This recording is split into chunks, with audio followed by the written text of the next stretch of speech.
नमस्कार, स्वागत है हमारे इस चैनल में। आज देश भर में ज्योतिबा फुले की जन्म जयंती मनाई जा रही है और लगभग मैं देख रहा हूँ कि सभी पार्टियों के अंदर में ज्योतिबा फुले आज नज़र आने लगे हैं। उनके विचारधारा की बात लोग करने लगे हैं। अगर ऐसी बात अगर हो जाएगी, देश भर में ज्योतिबा फुले और सावित्रीबाई फुले की इतिहास को अगर लोग पढ़ेंगे या उनके बताए हुए रास्ते पर अगर चलेंगे तो फिर तो देश का कल्याण हो जाएगा, दलित पिछड़े आदिवासियों का कल्याण हो जाएगा। क्या आपको लगता है कि ये पार्टियां वास्तविक तौर पर ज्योतिबा फुले को के रास्ते पर आगे बढ़ना चाह रही है? सबसे पहले बीके रंजन जी, आपको और आपके चैनल के दर्शकों को मेरे तरफ से नमस्कार। और आप सबों को आज 11 अप्रैल के दिन की हार्दिक शुभकामनाएं, इसलिए कि इसी दिन महात्मा ज्योतिबा राव फुले जी का जन्म हुआ था, जो बहुत बड़े समाज सुधारक और शिक्षाविद हुए। और देश को उन्होंने शिक्षा जो अहम चीज़ है उसके लिए अपना सर्वस्व लगा दिया। अपनी पूरी शक्ति के साथ साथ इवन उनकी पत्नी थी सावित्रीबाई फुले जी, उन्होंने दोनों प्राणी मिल करके और अपने तन मन धन उस समय में, जिस समय सवर्ण समाज के लोग ये नहीं चाहते थे कि पिछड़े समाज के लोगों को, दलित समाज के लोगों को शिक्षा मिले और ज्ञान हो, उस समय उन्होंने पूरी ताकत और पैसा लगा करके अपना घर विद्यालय में तब्दील कर दिया और घर घर जा कर के लोगों को शिक्षा देने का काम किया, महिलाओं को भी जगाने का काम किया। इसके लिए उनका जितना भी शुक्रिया किया जाए उतना कम है। उनको दिल से नमन। आज पार्टियां जो उनका अनुसरण करना चाह रही है, तो क्या दिल से अनुसरण करना चाह रही है? आज जो पार्टियां अनुसरण कर रही हैं वह केवल राजनीतिक लाभ के लिए, वोट के लिए अधिकांशतः पार्टियां उनका इस्तेमाल करना चाह रही है। क्योंकि उन्होंने बहुत लंबा संघर्ष किया और बहुत कड़ी संघर्ष करके यहाँ तक लोगों को आगे लाने का काम किया। और इतने दिनों तक पार्टियों की सरकारें रहीं, बहुत सारी पार्टियों की, उन लोगों ने उनकी अनदेखी करते रहे और उनके संघर्ष को आगे नहीं आने दिया, जनता के बीच तक नहीं पहुंचने दिया। मीडिया भी, मेन स्ट्रीम मीडिया आज तक नहीं लेकर के गई। इसके लिए बड़ा दुख होता है कभी कभी हम लोग को भी। तो उस पर फिल्म भी बन रहा है, देख रहा हूँ मैं, ज्योतिबा फुले के ऊपर में फिल्म बनने जा रहा है। उनका एक पुस्तक था गुलामगिरी, बहुत ही चर्चित, देश भर में धमाल मचाने वाला वो पुस्तक है गुलामगिरी। मैं तमाम दर्शकों को भी कहना चाहूँगा कि कम से कम गुलामगिरी आप पुस्तक मंगा के ज़रूर पढ़िएगा।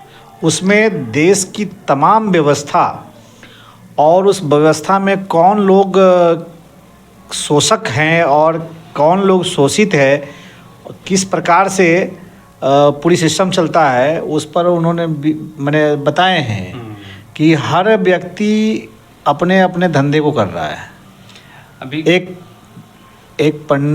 मंदिर में पूजा कराने वाला जो पुजारी है, ब्राह्मण है, वो भी धंधा कर रहा है। जिस प्रकार का धंधा एक नाई बाल बनाने का काम करता है, जिस तरह का कार्य उसका एक कर्म है, धंधा है, जिस तरह से एक मछुआरा मछली मार करके मछली बेचता है, उसका कर्म एक धंधा है, उसी प्रकार से मंदिर में बैठा हुआ भी व्यक्ति वो धंधा कर रहा है, मतलब बिजनेस कर रहा है। बिल्कुल बिल्कुल आपका सही कहना है। ये गुलामगिरी में स्पष्ट उन्होंने जाहिर किया है। बीके रंजन जी, आप जो सवाल किए हैं यह बहुत ही ज़रूरत और मार्मिक सवाल किए हैं, जो आज भी जनता को जानने की ज़रूरत है कि हमारे समाज में जो धर्म का रूप ले लिया है वह धर्म नहीं, वास्तव में ब्राह्मणवाद की धंधा है, जिससे उसका पोषण होता है और पिछड़े दलितों का शोषण होता है। लेकिन हमारे पिछड़े दलित के जो लोग हैं उनको अब जागृत होना चाहिए और पढ़ाई लिखाई करके इस चीज़ को समझना चाहिए कि वह धर्म को धंधा में कैसे तब्दील कर दिया, जबकि आपको लगता है कि वह धर्म है। और इसके लिए आज जिन महापुरुष का जन्म दिवस है, महात्मा ज्योतिराव फुले, उन्होंने एक बहुत ही खूबसूरत और सुंदर किताब लिखी है गुलामगिरी। उन्होंने बहुत सारी पुस्तकें लिखी, लेकिन जिनमें प्रमुख है गुलामगिरी। और गुलामगिरी जो पुस्तक है, उस पुस्तक का जो थीम है वह सामाजिक, आर्थिक और राजनीतिक, इस तीनों विषय पर जो वो लिखे हैं, बताए हैं, वह समाज क्यों हमारा इतना पीछे जा रहा है, आखिर भारत जो हमारा सोने की चिड़िया थी वह आज इतना विकृत क्यों हो गया, यह सब कुछ आपका उसमें मिल जाएगा। और यहाँ का जो लोग है उनका इतना पतन क्यों हुआ बौद्धिक रूप से, ये भी आपको वहाँ जा कर के मिलेगा। हर अंधेरे के बाद उजाला आती ही आती है। बिल्कुल। अब तक जो राजनीति में जो चल रहा था, विचार और मुद्दा विहीन राजनीति चल रहा था, मगर अब मैं जो देख रहा हूँ, कांग्रेस बड़ी पार्टी रही है और वह पार्टी देश में आज़ादी के दरमियान से पहले से कार्यरत रही है। सबसे ज़्यादा देश पर शासन करने वाली पार्टी भी रही है, मगर कहीं ना कहीं किसी वजह से मुद्दा से भटक जाने के कारण वो बीजेपी पिछले 10-12 सालों से हावी रही है। लेकिन आज मैं देख रहा हूँ कि विपक्ष के नेता राहुल गांधी जी भी ज्योतिबा फूले और सावित्रीबाई फूले का तस्वीर कृष्ण मेमोरियल हॉल में दिखा करके लोगों को माने उनसे परिचय करा रहे थे।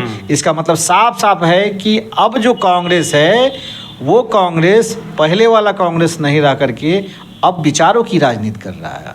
अब उन शोषित वंचितों को आगे ले आकर के वो बुद्ध फूले पेरियार की रास्ते पर लेके चलना चाह रहे हैं। इस पर क्या कहेंगे आप? बीके रंजन जी, आपने जो ये प्रसंग लाया है, इसका जो विस्तृत चर्चा अगर इस पर की जाए तो घंटों में नहीं, दिनों में लगातार चलते रहेंगे और समाप्त नहीं होंगे। और कांग्रेस की जो विचारधारा की बात किए हैं, तो कांग्रेस बहुत ही लंबे समय से संघर्ष किया, आज़ादी की लड़ाई लड़ी है। और कांग्रेस एक पार्टी है, कोई व्यक्ति नहीं है।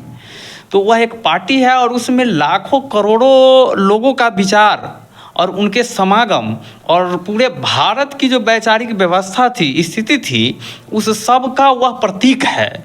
और उन सब के उत्थान के लिए और आज़ादी के लिए एक सूत्र में बांध करके सबके समावेशी विकास के रूप को रखते हुए आगे बढ़े और तब जा कर के हमारा भारत आज़ाद हुआ। अब महात्मा गांधी जी जो कांग्रेस के एक प्रमुख व्यक्ति रहे और आज हमारे राष्ट्रपिता हैं, तो उन्होंने कांग्रेस के लिए बहुत सारी काम की, पूरे भारत के लोगों को जोड़ा, उनसे कनेक्ट किया, पैदल चल करके कनेक्ट करने का काम किया, जोड़ने का काम किया। तो उन्होंने अस्पृश्यता मिटाने के लिए अंत में हर कांग्रेस कार्यक्रम में और सम्मेलन में अंत में सामूहिक भोजन का व्यवस्था करते थे। और उस सामूहिक भोजन में जिस समय, आज भी अब तो नहीं है, बहुत हद तक घटा है, बहुत कम मात्रा में कहीं कहीं लोग रूढ़िवादी लोग हैं जो इस तरह की करते हैं बात की, खान पान पर जो है भेदभाव करते हैं, रहन सहन बैठने उठने में, लेकिन जनरल लोग नहीं करते हैं। सामान्य तौर पर सब लोग अब साथ रहते हैं। लेकिन उस समय बड़ी अलगाव था सामाजिक स्तर पर कि लोग खान पान एक साथ बैठने उठने में, एक दूसरे से टच करने में अपने आप को जो है वो गिल्टी फील करते थे और छूना नहीं चाहते थे कि हम छुआ जाएंगे या अछूत है। तो इस अछूतपन को वह दूर करने के लिए, मनुष्य में भेद को दूर करने के लिए, अस्पृश्यता दूर करने के लिए उन्होंने सामूहिक भोज का आयोजन करवाने का काम किया। तो ये काम कांग्रेस ने काम किया। और यही चीज़ आप देखते हुए कि जब आज़ादी मिली, आज़ादी मिलने के बाद 1948 में उन्हें गोली मार दिया जाता है नाथूराम गोडसे के द्वारा। यह एक बहुत ही भारत के लिए अपूरणीय क्षति था। अच्छा, मैं आपको उधर से फिर से घुमा करके लेके आता हूँ। कहना ये है कि आज मैं आपको ये ज्योतिबा फूले की बात हम कर रहे थे। ज्योतिबा फूले के संदर्भ में जितनी भी जानकारी है वो कम है हम लोगों के पास, वो अथाह समंदर है। आज जो संविधान बचाने की बात राहुल गांधी जी कर रहे हैं, निश्चित तौर पर ये जो संविधान है ये डॉक्टर अंबेडकर साहब का ही सिर्फ लिखा हुआ नहीं है। उनके कलम में जो रोशनी जो आई है वो पीछे बहुत से क्रांतिकारी महापुरुषों का विचार का समावेश अंबेडकर साहब ने उस संविधान के अंदर किया है। वहीं आ रहे हैं, बहुत शॉर्टली वहीं आ रहे हैं बीके रंजन जी। तो फिर हम वहीं से शुरू करेंगे और बहुत शॉर्टली आएंगे। तो महात्मा गांधी का जो वहाँ पर निधन हो जाता है, तो महात्मा गांधी के अंदर जो विचार थे वो केवल महात्मा गांधी के विचार नहीं थे। महात्मा गांधी के अंदर जो विचार थे, उन्होंने जो समावेशी भारत की सपना बुना था, उसमें आपको महात्मा बुद्ध के पूरे भारत के लोगों का विचार था, महात्मा बुद्ध का विचार था, उसमें जो है आपको ज्योतिबा फुले का विचार था, सब लोगों के विचार का दर्शन था उनके पास। और उस आधार पर वो आज़ाद भारत की कल्पना कर रहे थे और नींव रख रहे थे, जिसके लिए हमारे देश के अन्यत्र यानी लाखों शहीदों के विचार भी थे, जिसमें हम महानतम रूप से आपको शहीद आजम भगत सिंह जी का नाम लेना चाहेंगे बड़ी आदरपूर्वक, चंद्रशेखर आज़ाद जी, और भी बहुत सारे हैं।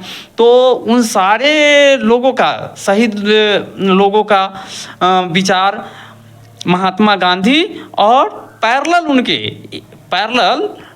SC/ST OBC के विचारों को आगे उनके साथ कनेक्ट करते हुए एक साथ मिलाने के लिए बाबा साहेब भीमराव अंबेडकर, इन लोगों ने विचार करके, आपको नेहरू जी हुए, राजेंद्र प्रसाद जी हुए, सब लोग मिल करके संविधान को, एक संपूर्ण भारत की विचारधारा को एक सूत्र में बांधने के लिए और समावेशी विकास के लिए, अछूतपन को मिटाते हुए सब लोगों को आगे बढ़ाने के लिए संविधान की रचना हुई, सब लोगों के हिसाब से। और इसके बाद कुछ दिनों तक कांग्रेस में जो रूढ़िवादी विचारधारा को प्रबलता मिलता रहा, बल मिलता रहा, इसका मूल कारण था महात्मा गांधी जी का असमय हत्या हो जाना, जिसके कारण उसके बाद वह हावी होने लगा धीरे धीरे।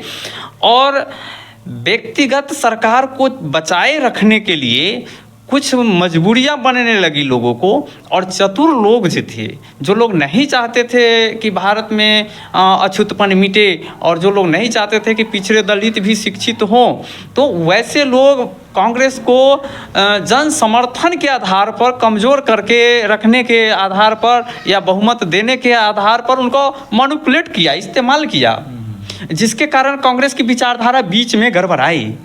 लेकिन कांग्रेस में आपको गांधी नेहरू परिवार के कई लोग शहीद भी हुए, शहादतें भी हुई। हालांकि उन लोगों ने समय समय पर रिफॉर्मेशन चाहा, किया भी, और उससे लोगों को लाभ हुआ भी, लेकिन जिस रफ्तार से होना चाहिए उस रफ्तार से नहीं हो सका।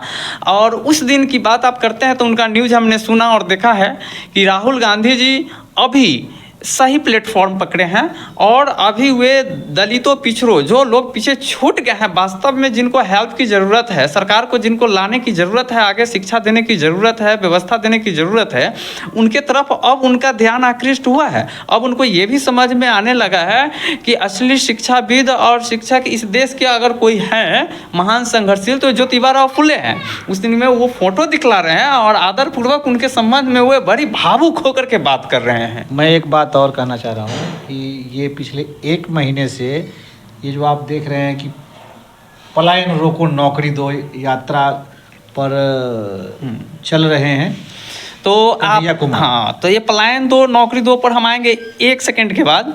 इससे पहले हम एक चीज़ क्लियर कर देना चाहते हैं। संविधान, आप एक शब्द लाए थे, तो संविधान बड़ी आदरणीय है। संविधान से बढ़ करके आज इस भारत में कोई ग्रंथ नहीं है जो मनुष्य को उत्थान के रास्ते पर ले चल सके।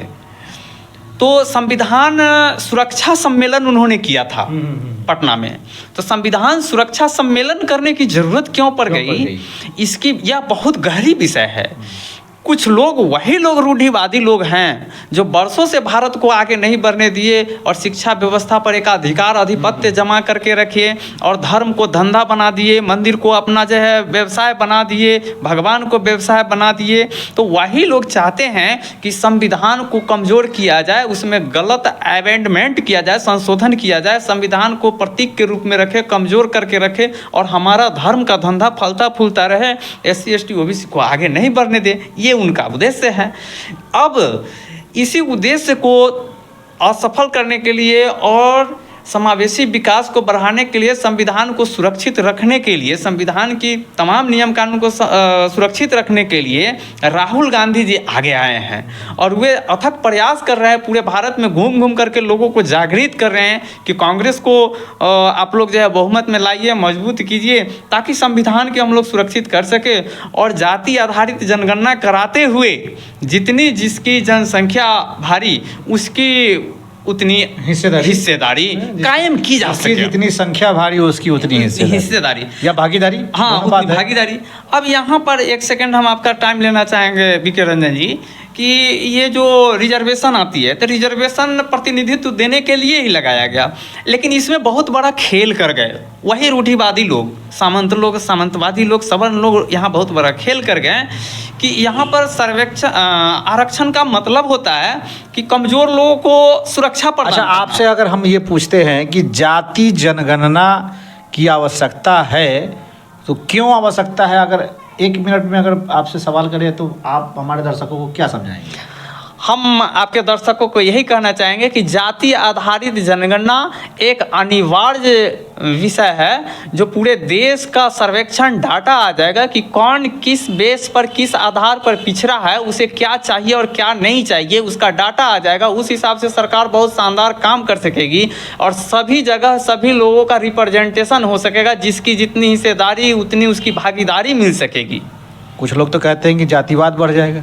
बिल्कुल उससे जातिवाद नहीं बढ़ेगा, इसका बल्कि जातिवाद घट जाएगा। बिल्कुल जातिवाद घट जाएगा। और कारण है क्या कि सबको समान 100% भागीदारी मिले। जिसकी जितनी हिस्सेदारी चाहिए उतनी अगर मिल गई तो स्वाभाविक सोचने वाली बात है, आप आम जनता भी सोच सकते हैं कि अगर आपकी हिस्सेदारी जब मिल ही गई तो आप किसी से क्यों लड़ेंगे। इसीलिए जाति आधारित जनगणना से कोई द्वेष नहीं फैलने मगर कुछ वाला लोग है। अतिक्रमण रखने में भी तो विश्वास रखते हैं। हाँ, जो लोग अतिक्रमण करते हैं उसमें जो है आपको कुछ सामंतवादी सवर्णवादी लोग हैं, सभी सवर्ण नहीं है, और उसमें कुछ पूंजीवादी लोग हैं। बाकी सभी लोग ऐसा नहीं है, बाकी सब लोग चाहते हैं कि समानता आए, सब लोगों का हक अच्छा, अधिकार इस पर मिले। हम विशेष फिर किसी अगले टॉपिक में करेंगे बात। पलायन रोको नौकरी दो यात्रा पिछले 1 महीने से चल रहा था और आज उसकी समापन है। और ये ज्योतिबा फूले के जन्मदिन के अवसर पर ये सदाकत आश्रम से मुख्यमंत्री आवास तक जो है ये घेराव की बात चल रहा था। आज देख रहे हैं कि पथराव वगैरह भी, ये पानी के वाटर कैनन वगैरह भी चला है, मतलब काफ़ी विरोध हुआ है, जेल भी गए हैं लोग। तो क्या कहेंगे इस पर? पलायन रोको नौकरी दो, हाँ। ये यात्रा अभी कांग्रेस चला रही है। बिहार में विधानसभा चुनाव आने वाली है, इसके उपलक्ष्य में इसका कारण है कि बिहार की जनता अधिक से अधिक पलायन करती है। बिहार में रोजगार नहीं होने के कारण, इंडस्ट्री नहीं होने के कारण, जिसके कारण लोगों को दूसरे स्टेट में जा कर के वहाँ पर मजदूरी करना पड़ता है। और इसी के विरोध में कांग्रेस आपको पलायन रोकने के लिए और नौकरी देने की बात कर रही है। अगर बिहार से अगर लोग नहीं जाए, अगर बिहार से लोग बाहर नहीं जाए तो बिहार के लोग भूखा मर जाएगा। कारण है यहाँ खेती के अलावे कुछ भी नहीं है, रोजी रोजगार का कोई साधन नहीं है। तो क्या करेगा? बच्चे पढ़ रहे हैं, उसको बढ़िया स्कूल कॉलेज नहीं मिल रहा है। बच्चे पढ़ के तैयार हो रहे हैं, उसको कहीं कोई अपनी क्षमता दिखाने के लिए कहीं कोई जगह नहीं मिल रहा है। कहाँ क्या करेगा? इसलिए वो पलायन करने के लिए दूसरे स्टेट में जा रहे हैं। अब शर्म करना चाहिए वो लोग जो इस देश के हुक्मरान हैं। उन्होंने ऐसी व्यवस्था आज तक डेवलप नहीं कर पाया कि बिहार के जो लोग भी है, वो चाहे तो कमाने के लिए हो, चाहे वो पढ़ने के लिए हो या इलाज कराने के लिए हो, वो किसी दूसरे स्टेट पर आश्रित नहीं है।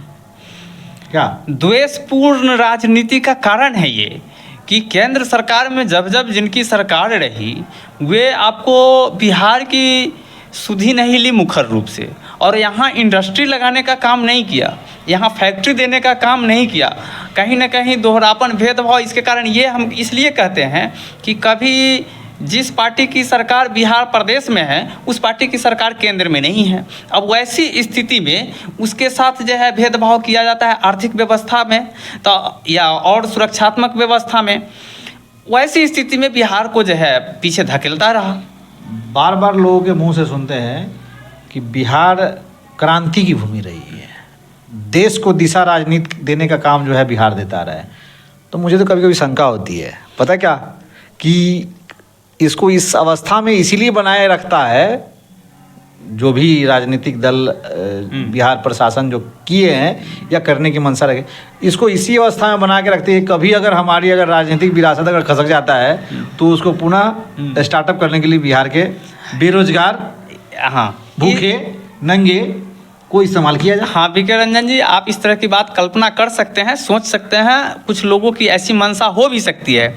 आपका जो संदेह रहता है कि ऐसी बात नहीं है कि यह जो है क्रांति की भूमि है या राजनीतिक जो है बहुत ज़्यादा सक्षम माइंड है। नहीं है, मैं ये कह रहा हूँ कि ये क्रांति की भूमि तो है और एक से एक वीर यहाँ से निकले भी हैं, मगर इतने सारे संघर्ष करने वाले लोग जो जब विपत्ति काल में होते हैं तो बिहार को चुनते हैं, और जब अपनी युवावस्था में आते हैं उनकी राजनीति, तो बिहार को भूल जाते हैं। हाँ, तो यहीं पर आना चाहेंगे हम, थोड़ा सा आपको बहुत पीछे ले जाएंगे, जहाँ से मतलब कि राजवंश शुरू हुआ।